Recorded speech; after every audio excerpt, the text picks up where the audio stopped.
Assalamualaikum. Kami dari kelompok 6. Anggota kami nomor 1 Yunita Aji Setianingrum, 2 Eni Sulistya Wulandari, 3 Febi Ayu Brilian, 4 Erna Zarzaini, 5 Ike Erna Safitri, 6 Ian Antika. Kali ini kami akan membahas sesuatu mengenai anatomi sistem saraf atau neuron. Kita semua tahu bahwa sel saraf merupakan sel yang menghantarkan impuls listrik di tubuh kita.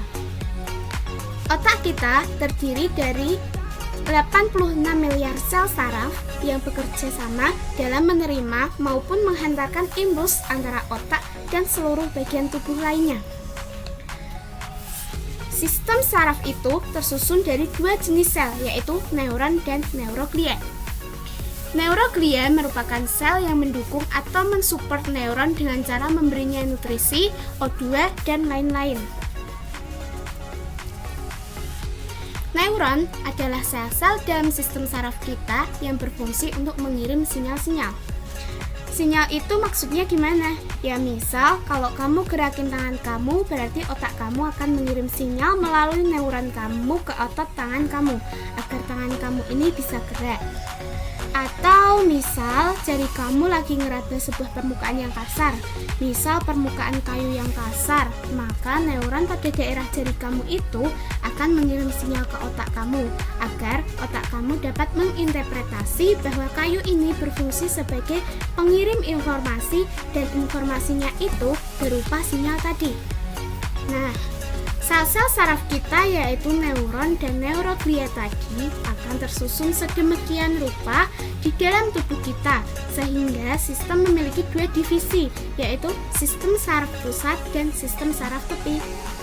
Sistem saraf pusat kalau dalam bahasa Inggris itu kita sebut sebagai central nervous system. Sistem saraf pusat ini tersusun dari dua struktur, yaitu otak dan sumsum tulang belakang. Kalau dalam bahasa Inggris, sumsum tulang ini kita sebut sebagai spinal cord.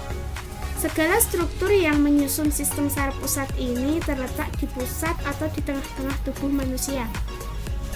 Otak adalah organ yang tersusun dari 100 miliar neuron, dan otak ini terletak di dalam tengkorak kita, yang lebih tepatnya itu di dalam yang namanya cranial cavity.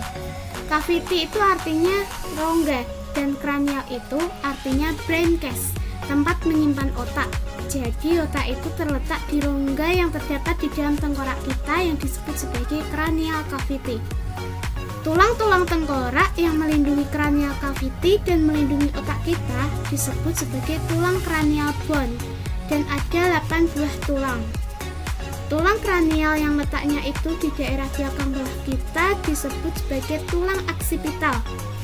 Dan pada tulang aksipital ini terdapat sebuah foramen atau lubang, dan foramen itu kita sebut sebagai foramen magnum. Itu artinya besar. Jadi foramen magnum berarti lubang yang besar.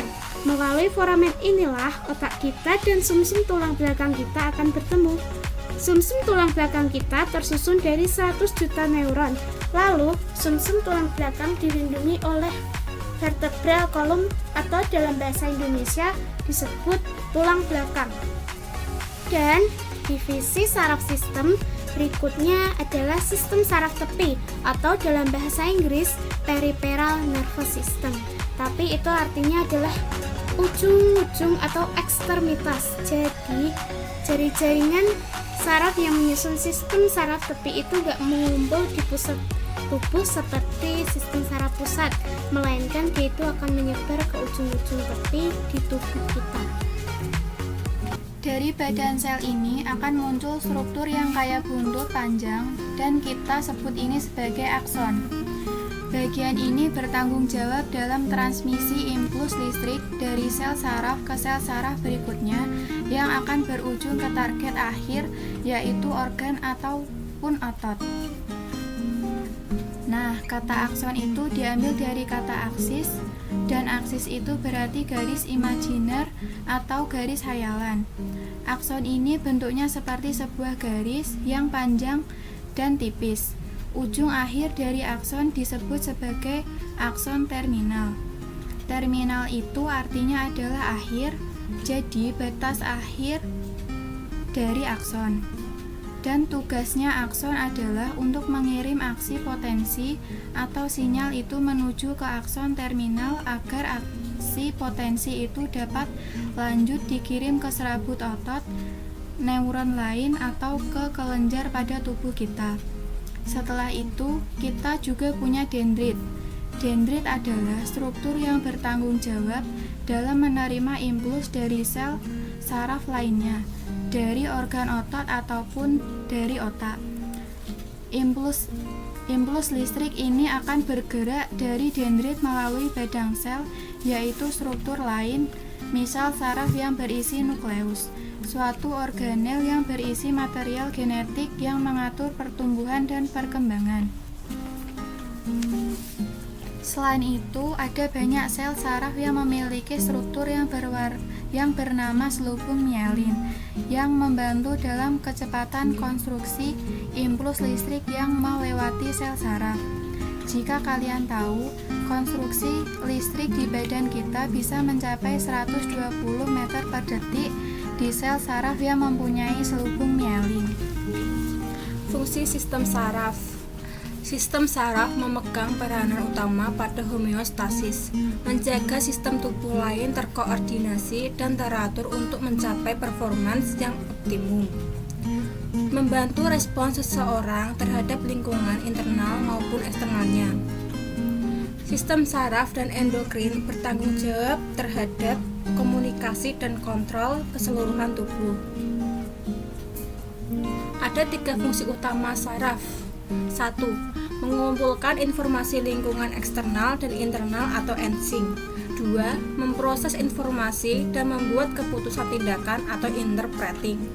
3. Mengarahkan tubuh untuk menjalankan keputusan tersebut atau acting.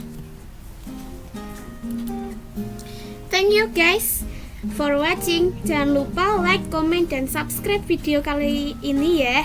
And see you next video.